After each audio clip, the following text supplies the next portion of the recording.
У мордовского народа под влиянием исторических и социокультурных условий развития сложились традиции гостевого этикета «инжиень примама», «инжиень васидима». В макшанской пословице говорится «азарьс эрь инжить и симцы, и анцы, и кятьцинга канцы».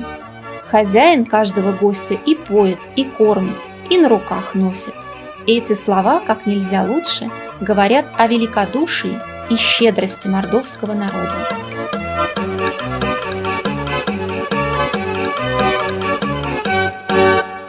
Все гости делились по категориям: близкие и дальние родственники, друзья, приехавшие по делам, незнакомые путники.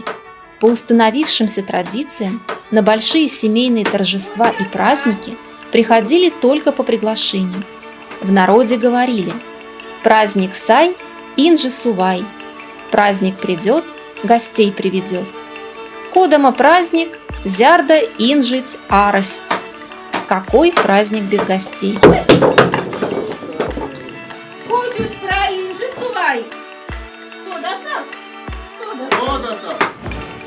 К приходу ожидаемых гостей готовились заранее, прибирались в доме и во дворе, готовили богатые угощения. Гостей старались угостить сытной и вкусной пищей. Лядекс цень кантк, но инжи цень антк. Последнее принеси, но гостя угости. Если о приезде гостей знали заранее, то встречали их в пути, у околицы села.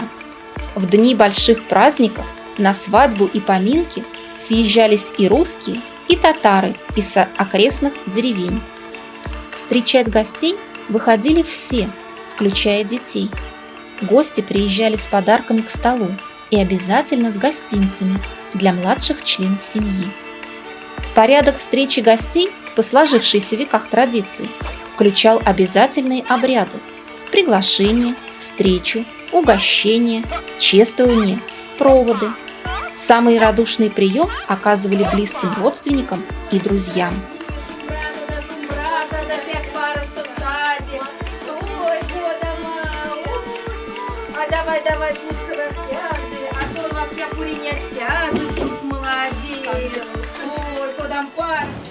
Прибывших усаживали за стол, где им отводилось самое почетное место. Согласно правилам, первыми садились мужчины, а потом женщины. Дети и подростки в застолье не участвовали. Праздничный стол отличался большим разнообразием. Исследователь традиционной культуры Мордвы второй половины XIX века Владимир Николаевич Майнер отмечал: роскошно питается Мордва по праздникам.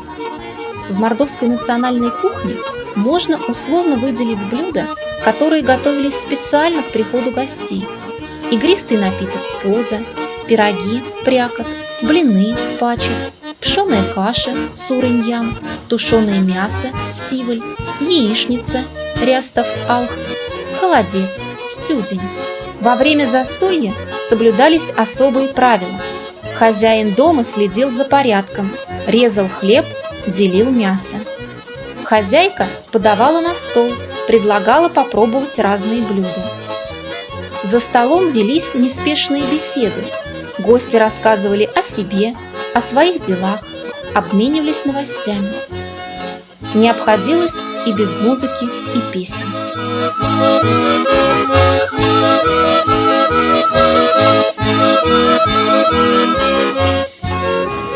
Часто гости засиживались далеко за полночь. Торопить и напоминать о позднем времени было не принято. После угощения все поднимались из-за стола и благодарили хозяев. Соседи расходились по домам, а приехавших издалека оставляли на ночлег. Хозяева отводили им самое лучшее место в доме. Молодоженам стелили отдельно.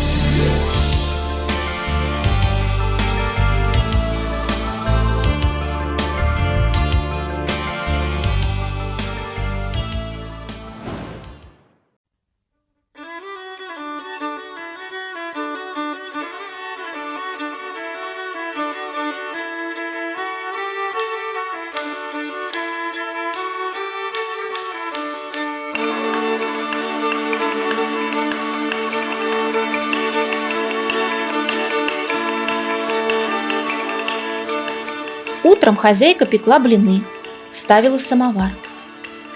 Покидая гостеприимный дом, гости обязательно благодарили за угощение.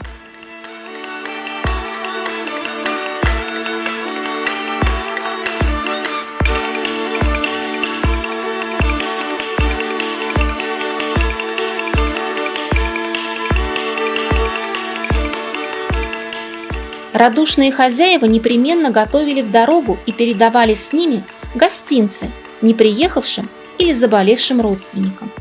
Провожали гостей до околицы или до ворот, обещая в самом скором времени также приехать погостить.